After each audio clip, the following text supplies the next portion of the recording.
श्री राम के चरित्र का। तब यह था विश्रवा को कुबेर जी ने सेवा में 3 नौ युवतियां जो मायामयी और बहुत सुंदर थी, एक पुष्पोत्कटा और मालिनी और राका। पुष्पोत्कटा से रावण कुंभकर्ण, मालिनी से विभीषण और राका से ये शूर्पणखा और खर, इनका प्रादुर्भाव हुआ था। विश्रवा जी पुलस्त जी के ही अंश से प्रकट हुए थे। उत्तम ब्रह्म ऋषि हैं जो ब्रह्मा जी के मानस पुत्र कहे गए हैं, पर क्रोध भाव से कुबेर जी के साथ द्वेष करते थे। प्रारंभ में सुना था, उस भाव का प्रभाव हुआ कि माता राक्षसी कुल की थी, तो ये राक्षस स्वभाव वाले प्रकट हुए। पर बड़ी विचित्र लीला, उनमें से विभीषण जी भगवान के परम भक्त, तो ये बहन ही हुई, पिता एक ही है और माता अलग अलग है। ये घूम रही थी, पता नहीं कौन सा सौभाग्य भगवान पर इसकी दृष्टि पड़ी और मोहित हो गई। यद्यपि ये बड़ी भयावनी और राक्षसी स्वभाव की, उसने देखा भगवान श्री राम को तो हृदय में विकलता हो गई। ऐसा सुंदर रूप, अपने को रोक नहीं पाई। प्रणाम है भैया, भगवान के रूप में कौन नहीं मोहित हो जाएगा, प्रणाम है। पर भाव कुछ दूसरा है इसका, आंतरिक। जैसे प्रेम तो गोपी जनों ने भी किया और प्रेम मथुरा की कुब्जा ने भी किया, पर जय जयकार कुब्जा की नहीं, गोपी जनों की भी। श्री कृष्ण सुखार्थ निष्काम प्रेम गोपी जनों के हृदय में है। और थोड़ा तो इसलिए श्री शुकाचार्य जी ने तो उसके लिए दुर्भगा शब्द का भी प्रयोग किया है, कुब्जा के लिए। गोपी जनों की चरण रज तो बड़े बड़े महापुरुष बंधन करते हैं। प्रभु के रूप को देखकर एक कामाशक्त हो गई, वैसे फिर भी प्रणाम करने लगवा योग्य है। कोई ऐसा है ही नहीं, जब काम स्वयं काम से युक्त हो जाए प्रभु को देख के, कोटि काम के मन को मोहित करने वाले प्रभु का रूप है। पर कुछ भाव कुछ दूसरा है। इसके पति का नाम विद्युज्जुहा है, ये काल के राक्षस का प्रधानमंत्री है। रावण ने जब आक्रमण किया तो विद्युज्जुहा ने, प्रधानमंत्री था, उसने कहा कि तुम्हारी जो ये इच्छा है कि संपूर्ण ऋषि मुनियों को नष्ट किया जाए और राक्षसी राज्य हो, इसमें हम सहयोग नहीं करेंगे। ये शूर्पणखा का पति था विद्युज्जुहा, उसकी कोई आज्ञा का उल्लंघन कर दे बर्दाश्त नहीं था, तो रावण ने मार डाला था उसी दिन। अब जब पति को भी मार डाला तो उसके आगे किसका बस क्या है। तो रही थी अपने भाई खर के समीप ही पंचवटी में, पर सोच रही थी कभी अवसर ऐसा अवसर आएगा तो तेरा विनाश मेरे द्वारा ही होगा। तूने मेरे पति को मारा। वो राक्षस तो था विद्युज्जुहा, बस धर्मयुक्त था। वो कहता ऐसा नहीं, आप ऋषि मुनियों को मारे, राक्षस राज साबित करें, इस पे हम आपका सहयोग नहीं करेंगे। तो मार डाला उसने, क्योंकि जो अपने स्वार्थ में अंधे होते वो रिश्ते नातों का सम्मान नहीं करते। अब ये स्त्री शरीर में थी तो राक्षसी, पर मन मारे बैठी थी कि कोई हमें ऐसा। खर, दूषण, तीसरा, ये सब अनुगामी थे रावण के, रावण की आज्ञा पे चलते थे। तो सोचा कि अगर इनसे भी जरा बोलेंगे तो ये हमें मार डालेंगे। रावण का विरोध कोई कर दे ऐसा है ही नहीं। त्रिभुवन में कोई नहीं था कि उसके खिलाफ कोई बोल सके। अंदर ही अंदर सोच रही, कभी तो अवसर मिलेगा, जीवन व्यतीत करूंगी, लेकिन जिस दिन अवसर मिलेगा इसका नाश करवाऊंगी।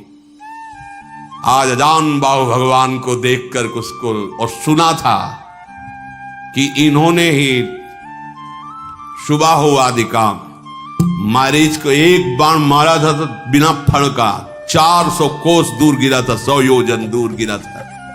ताड़का का वध किया, विराध का वध किया। उसको पता था, समझ गई कि ऐसा कोई साधारण बलि ताड़का को नहीं मार सकता था, सुबाहु को नहीं मार सकता था, विराध को नहीं मार सकता था। इसका मतलब है महाबली हैं। एक बार इनसे मिल के देखती है। तो प्रभु से कह रही, तुम सम पुरुष, क्योंकि आपने भी निश्चय किया है, निश्चरहीन मह करूं भुज उठाए प्रणकीन। और मेरा भी आंतरिक निश्चय है कि इसको बर्बाद करके छोड़ूंगी, जिसने हमारे सुहाग को उजाड़ा है। पर बोल नहीं सकते थे। सुंदर रूप धारण किया और भगवान के सामने गई और मुस्कुरा कर बोली, तुम सम पुरुष नमो सम नारी, यह संजोग विधि रचा बिचारी। आपके जैसा पुरुष नहीं, मेरी जैसी नारी नहीं, बड़ा सुंदर संजोग है, स्वीकार कर लो महाराज। मम अनुरूप पुरुष जग माही, देखूं खोजी लोक तिहु नाही, ताते अब लगी रहूं कुमारी, मनुमाना कछु तुम्हीं निहारी। मेरे लायक तो आप ही हो, तीनों लोक में कोई नहीं है मेरी जोड़ का कि रावण का विनाश का संकल्प कर सके। आपने भी किया है और मैंने भी किया है। बड़ी गूढ़ भाषा है। वैसे अब तक मैं कुमारी हूं, किसी का वरण नहीं किया, आप हमें स्वीकार कर लीजिए। तुमको देखकर मन मान गया है। भगवान सीता जी की तरफ देखे हुए मुस्कुरा दिए। सीत ही चित ही कही प्रभु बाता, जैसे तुम कुमारी हो लो। आहै कुमार मोर लघु भ्राता, हमारे पास तो सीता जी है, ये कुमार हमारे लघु भ्राता लखनलाल, इनके पास जाओ, इनसे बात करो। ओ गई लक्ष्मण रिपु भगनी जाली, प्रभु बिलो की बोले मृदुबानी। सुंदरी सुन मैं इनकर दासा, पराधीन नहीं तोर सुपासा। प्रभु समर्थ कौशलपुर राजा, जो कछु करही इन्हीं सब छाजा। सुंदरी, मैं तो प्रभु का दास हूं, पराधीन हूं, मेरे द्वारा तुम्हें कभी सुख नहीं मिल सकता। एक कौशल नरेश भगवान श्री राम हैं, इनको सब कुछ फबता है। आप इन्हीं की चरण शरण में जाएं, क्योंकि सिद्धांत है सेवक सुख चाह मान भिखारी, व्यसनी धन शुभ गति व्यभिचारी। लोभी जसु चाह चार गुमानी, नभ दुहि दूध चहत ये प्राणी। सेवक होकर के अपने सुख की चाह करे, भिक्षुक धर्म स्वीकार करके सम्मान की चाह करे, जुआ शराब व्यभिचार करने वाला धन और शुभ गति चाहे, कभी नहीं प्राप्त हो सकता। लोभी पुरुष अपना यश चाहे, अभिमानी पुरुष अर्थ धर्म काम मोक्ष चाहे, ये सब प्राणी आकाश को दूह कर दूध लेना चाहते हैं, अर्थात असंभव को संभव करना चाहते हैं। वो प्रभु के पास गए। प्रभु ने फिर लक्ष्मण जी के पास भेजा, लक्ष्मण जी ने फिर प्रभु के पास भेजा, प्रभु ने फिर लक्ष्मण जी के पास भेजा।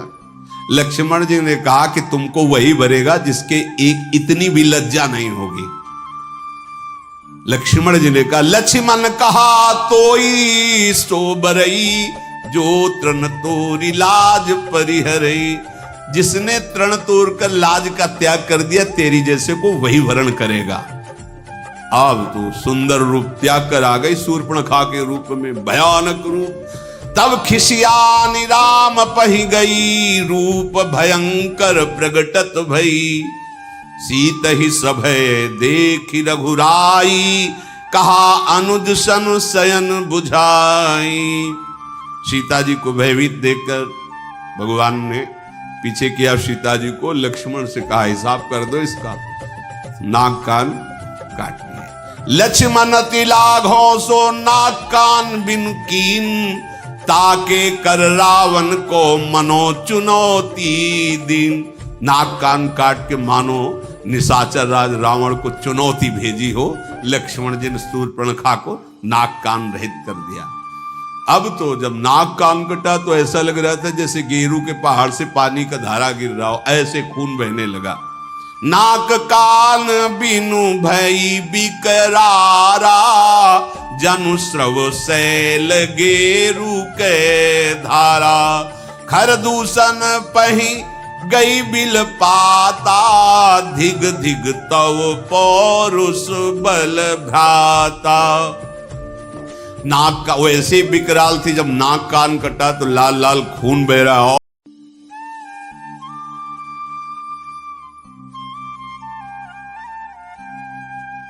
स्रव शैल गेरु के धारा, खर दूषण पही गई बिल पाता, धिग धिग तव पौरुष बल भ्राता। नाक का वैसे विकराल थी, जब नाक कान कटा तो लाल लाल खून बह रहा और विकराल रूप हो गया। अब अवसर ढूंढा, अब विनाश का कार्य शुरू करूंगी। गई खरदूषण के पास और कहा, तू भाई है, बड़े बलवान बनते हो तुम, राक्षस राज बनते हो, देखो तुम्हारी बहन का नाक कान काट, तुम्हारे बल को धिक्कार है। तो किसने किया है? तब समझाकर बताया, यही पास में आए हैं। एक राजकुमार जिनके साथ बहुत सुंदर स्त्री और दूसरे राजकुमार गोरे और इतने बलशाली कि तुम उनके सामने कुछ नहीं हो। देखो तुम्हारी बहन का नाक कान काट लिया। अब तो तुरंत आदेश किया, तो जैसे काजल के पर्वत पंख धर के उड़ रहे हो ऐसे ऐसे भयानक राक्षस अपने असली सब रूपों में युद्ध की तैयारी की। नाना वाहन नाना कारा, नाना युद्ध धर घोर पाला, सूपनखा आगे कर लीनी। आगे आगे सूपनखा नाक कान काटे हुए खून बहते जा रहे, पीछे से भयानक सेना। चलो ले चलो, कहां है वो राजकुमार? अब तो मृत्यु के वशीभूत होकर ये सब खिंचे हुए चले जा रहे हैं। राक्षस गरज रहे हैं, ललकार रहे हैं, कोई आकाश में उड़ रहा है, कोई बड़ी अपनी बलवीरता की डींगे हाँक रहा है। अरे कोई कहता जीते जी दोनों भाइयों को पकड़ लो, पकड़ के मार डालो, उसकी स्त्री को छीन लो। ऐसे आवाजें गूंज रही। भगवान ने धूल देखी, लक्ष्मण से कहा, राक्षसों की भयानक सेना आ रही, तुम सियाजी को ले जाओ और कंदरा में गुफा में छुप करके रहो, सावधान रहना, बड़े मायावी राक्षस हैं ये। लक्ष्मण जी धनुष पर प्रत्यंचा चढ़ाकर बाण लिए हुए सीता जी को आगे करके गुफा में जाके सीता जी को विराजमान किया। अब वो राक्षसों की सेना समीप आई, राम जी ने टंकार की धनुष की, तूड़ी से बाण निकाल करके हाथ में लिया। कठिन टंकार सुनते ही कांप गए सारे राक्षस। सारंग धनुष की टंकार भगवान का ये दिव्यास्त्र है। आपने केश पासों को चूड़ा के रूप में, अपने पीतांबर को कमर में कसा। आई गए बगमेल, धरहु धरहु धावत सुभट, जथा बिलो की अकेल, बाल रवि घेरत दनुज। पकड़ो पकड़ो, मारो मारो, ऐसा कहते हुए खरदूषण तीसरा पूरी सेना सब नजदीक आ गई। जैसे बाल सूर्य जब उदय होते हैं तो मंदेह नाम के दैत्य मानो घेर लिए हों, ऐसे भगवान को चारों तरफ से घेर लिया। भगवान ऐसे मंद मुस्कुराए सबकी तरफ दे। ये पहला बाण है। जी हुई मुस्कुराए तो जो सब धनुष बाण और सब अस्त्र लिए थे ना, सबके नीचे हो गए। देखते रह गए, इतने सुंदर राक्षस हैं, मारने आए, देख रहे। खरदूषण ने देखा कि यहां तो मारने आए थे, यहां तो सब लुट रहे हैं। भगवान को जब देखा तो उसने कहा मंत्री से कि मेरी बात इनसे कहो। कोई ऐसा आज तक मैंने देखा नहीं जैसा इनको देखा है। नाग असुर सुर नर मुनि जेते, देखे जीते हते हम केते, पर हम भरी जन्म सुनो सब भाई, देखी नहीं है सुंदरता। इतना सुंदर रूप तो हमने कहीं नहीं देखा। सुनो, यद्यपि इन्होंने हमारी बहन को कुरूप किया, पर इनको मारेंगे नहीं, बहुत सुंदर है। देखो ये बात, भगवान के रूप को देखकर घोर निशाचरों के हृदय में भी प्रेम का स्फुरण हो रहा है। यद्यपि भगिनी कीन कुरूपा, बधलायक नहीं पुरुष अनुपा। जाओ अच्छा इनसे कह दो, अपनी पत्नी को जो छुपा के रखा है हमें दे दो, हमारा बदला हो जाएगा। तुमने हमारी बहन के नाक कान काटे, तुम अपनी पत्नी और जाओ आराम से, निर्भय हो जाओ, तुम्हें कोई नहीं मारेगा, तुम बहुत सुंदर हो। मंत्री से कहा जाके कह दो, मेरा कथन जाके उनको सुनाओ। दूत ने जाके भगवान श्री राम जी से कहा तो भगवान मुस्कुरा करके बोले, देखो तुम जानते नहीं हो हम क्षत्रिय राजकुमार हैं, तुम्हारे जैसे पशुओं का वध करना हमारा शिकार खेलना होता है। हम क्षत्रिय मृगया बन करहीं, तुमसे खल मृग खोजत फिरहीं। तुम्हारे जैसे राक्षसों का वध करना हमारा स्वभाव है, और तुम जहां लड़ना चाहिए वहां हमें सलाह देने आए हो। अरे तुम जानते नहीं, तुम हमें बालक मत समझो, काल भी हमारे सामने खड़ा हो जाए तो हम उससे पराजित होने वाले नहीं हैं। दैत्य कुल का नाश करना और मुनियों की रक्षा करना यह मेरा संकल्प है। तुम्हें हम बालक दिखाई दे रहे हैं, लेकिन दुष्टों को दंड देने के लिए संग्राम में आज तक कभी पीठ दिखाया हो रघुवंशियों ने, ऐसा प्रमाण नहीं मिला, और उसी वंश का मैं हूं। जाओ अपने स्वामी से कह दो, रण में ये मित्रता और कपट और चतुराई की बातें नहीं करते, युद्ध करना चाहिए। अगर तुम्हारे में सामर्थ्य नहीं तो भाग जाओ यहां से, अगर सामर्थ्य है तो युद्ध करो, ये सलाहें मत भेजो। ये जो ही बात कही तो जल गया खरदूषण। हमने तो इस पर दया की, ऐसा कटु भाषण करता है, तुरंत इसको मार डालो। अब योद्धा बाण धनुष तोमर शक्ति बर्छी कृपाण परिक कटार फरसा ये सब लेके राक्षस दौड़ पड़े, बड़े भयानक। सावधान हुई धाये जान सबल आराती, लागे बरसन राम पर अस्त्र शस्त्र बहुभांति। तिनके आयुध तिलसम करिकाटे रघुबीर, तानि सरासन श्रवण लगी पुनि छाड़े निज तीर। भगवान ने अपने दिव्यास्त्र के द्वारा जितने राक्षसों के अस्त्र थे सबको काट दिया, और बहुत खींच करके जोर से बाण का संधान करके, बाण ऐसे फुफकारते हुए अमोघ बाण भगवान के हैं, कोई ऐसा नहीं बच रहा जो सामने खड़ा हो सके। कुछ कटते जा रहे हैं कई कई जगह से। जब बड़े बड़े निशाचर देखते भागना शुरू किया सामने से। जब भाग रहे तो खरदूषण लौट करके आवाज दिया, अगर कोई आप पीठ दिखाकर भागा तो मैं उसे मारूंगा। युद्ध में अकेले हैं और इनसे सब पीठ दिखा के आज तक न जाने कितने वीरों को मार के खा गए, मुनियों को खा गए, ये भी मुनि वेश में। इनको तुम पीठ दिखा रहे हो। कुपित जान करके कि हमारा जब स्वामी कुपित फिर लौट आए, प्रभु कितनी शीघ्र बाण चढ़ाते हैं, संधान करते, किसी को पता भी नहीं चलता। किसी की छाती, किसी का सिर, किसी का भुजा, किसी का हाथ पैर कट कट करके गिरने लगे। पहाड़ के समान राक्षस, तो वहां रक्त की धारा बह रही है, हाहाकार मच गया। अब भगवान ने एक बाण ऐसा संधान किया कि सबको सामने वाला राम दिखाई दे रहा है।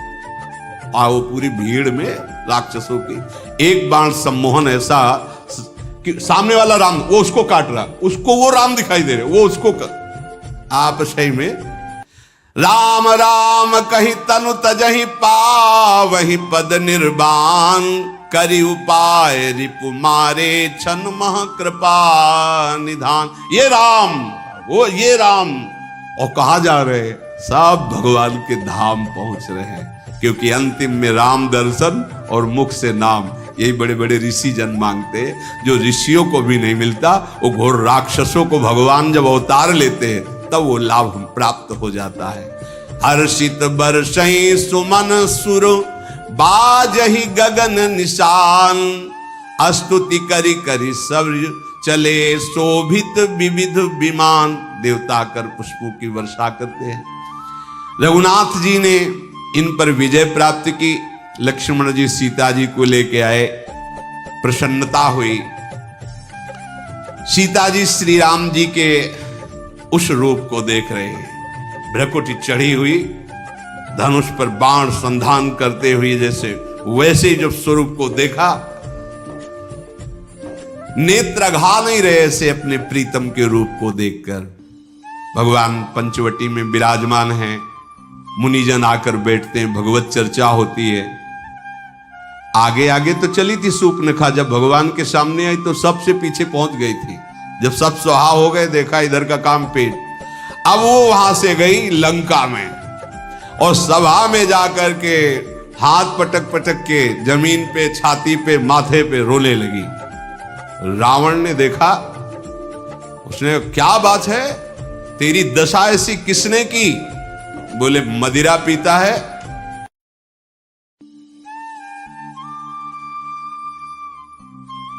हाथ पटक पटक के जमीन पे, छाती पे, माथे पे रोने लगी। रावण ने देखा, उसने क्या बात है, तेरी दशा ऐसी किसने की? बोले मदिरा पीता है और पड़ा रहता, सुख भोग करता है, ऐसे कहीं राज्य चलता है? सूर्पनखा ने कहा, करसी पान सोवस दिन राती, सुध नहीं तो सिर परार आती। बहुत बड़ा दुश्मन आ गया है तुम्हारा, तुम राजनीति को जानते नहीं हो, केवल शराब पीते हो, मदिरा पीते हो और उन्मत्त होकर महल में बने रहते हो। जानते हो अगर विषयों का संग करे तो सन्यासी का नाश हो जाता है, अगर ठीक सलाह देने वाला मंत्री ना हो तो राजा का नाश हो जाता है, अगर मान प्रिय लगने लगे तो ज्ञान का नाश हो जाता है, मदिरा पीने का वाले का ऐश्वर्य और लज्जा का नाश हो जाता है, विवेक ना हो तो वैराग्य केवल नाटक रह जाता है। ऐसे ही यदि राजनीति सही ना हो तो राजा का नाश हो जाता है। मैं सही कहती हूं कि अब तुम्हारे नाश का अवसर आ गया है। बहुत बड़ा दुश्मन तुम्हारे समीप आ चुका है। दुश्मन को और आग को कभी छोटा नहीं समझना चाहिए। रावण, तू अपने अभिमान में है और सभा में तेरे जैसे भाई के होते हुए मेरी नाक कान काट ली गई। ऐसे चिल्ला चिल्ला के, तेरे जीते जी मेरी ऐसी दशा। सारी सभा खड़ी हो गई क्रोध से। सूर्पनखा बाह लंबी कर करके रावण से, तेरे जोश में चढ़ाए, अब तेरा विनाश होगा। क्योंकि ये बात तब नहीं कहती जब सुहाग उजाड़ दिया था कि तेरे होते हुए तेरे हाथों से सुहाग नहीं। अब आज अपनी बात बता करके वो रोने लगी। तू ये तो बता, कौन शत्रु है त्रिभुवन में, कौन ऐसा जो रावण से भयभीत ना होता हो? कहा है अयोध्यापति महाराज दशरथ के लाडले कुमार श्री राम, लक्ष्मण और बहुत सुंदर उनके साथ स्त्री है, वो आए हुए हैं, जिनकी भुजाओं का बल पाकर अय दशमुख रावण, अब कोई भी मुनि तेरे से भय नहीं खाता। देखने में बालक हैं पर काल के भी वो महाकाल हैं, परम धीर, श्रेष्ठ धनुर्धर, महान गुणों से युक्त, महान बल, अतुलित बल प्रताप, द्रोह भ्राता, खल बदरत सुर मुनि सुख दाता, शोभा धाम राम अस नामा, तिनके संग नारी एक श्यामा। दोनों भाई महान बलशाली, परम सुंदर, शोभा के धाम, नाक कान कटे फिर भी कह रही परम सुंदर है वो, दुष्टों का वध करने में समर्थ है, शांत भक्त, देवता मुनि इनको सुख देने वाले हैं, उनका नाम है राम। उनके साथ बहुत सुंदर नवयुवती है। विधाता ने ऐसी स्त्री तो त्रिभुवन में बनाई ही नहीं है जैसी स्त्री है। 100 करोड़ कामदेव भी न्यौछावर हैं, ऐसा सुंदर स्वरूप राम जी का, तो 100 करोड़ रति भी न्यौछावर हैं, ऐसा सुंदर स्वरूप उस युवती का। उन्हीं के छोटे भाई, गोरे भाई लखन जी ने मेरी ये दुर्दशा की है। और जब मैं ये बात खरदूषण से कही तो पूरी सेना सहित वहां गए, खरदूषण, तीसरा, इन सब को काट के फेंक दिया, कोई नहीं बचा। शूर्पणखा की बात सुनकर रावण के माथे पे पसीना आ गया। उसने कहा कि सुर नर असुर नाग खगमाही, मोरे अनुचर कहां को नाही, खरदूषण मोहिसम बलवंता, मार सके को बिनु भगवंता। ऐसा कैसे हो सकता है? खरदूषण तीसरा को कोई मार सके, ये तो केवल भगवान ही मार सकते हैं। दूसरा कोई मार ही नहीं सकता। सुर रंजन भंजन मही भारा, जो भगवंत लीन अवतारा।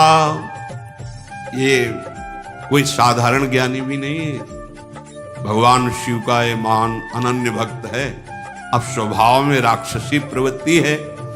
विचार किया उसने कि खर दूषण तृष्णा इनको तो भगवान ही मार सकते हैं, और मैंने सुन रखा है ऋषियों से कि भगवान का अवतार होगा जो अपने भक्तों के मन को सुख देने वाले हैं। आह, जो संसार के भार का हरण करने वाले हैं, उन्हीं भगवान का अवतार। तो क्या उन्हीं भगवान का अवतार हो गया? यदि वो भगवान हैं तो मैं जाई बैर हठि करऊं, प्रभु सर प्राण तजे भौतरऊं। अगर भगवान है तो मैं उनसे बैर भाव की उपासना करूंगा, ऐसा दृढ़ बैर करूंगा कि उनके अमोघ बाण से परम पद को प्राप्त होऊंगा, क्योंकि मैं जानता हूं मेरे से भजन तो होगा नहीं। हो ही भजन न तामस देहा, मन क्रम वचन मंत्र दृढ़। मैं राक्षसी स्वभाव का हूं, मेरे से भजन नहीं होगा, पर मैं बैर करूंगा, पर दृढ़ बैर करूंगा। इनके सिवा किसी और का चिंतन न हो, ऐसी दुश्मनी इनसे ठानूंगा। भक्ति से तो भजन होने वाला नहीं इनसे, पर इनका मैं ऐसा चिंतन करूंगा बैर भाव से, अंतिम समय तक इसका निर्वाह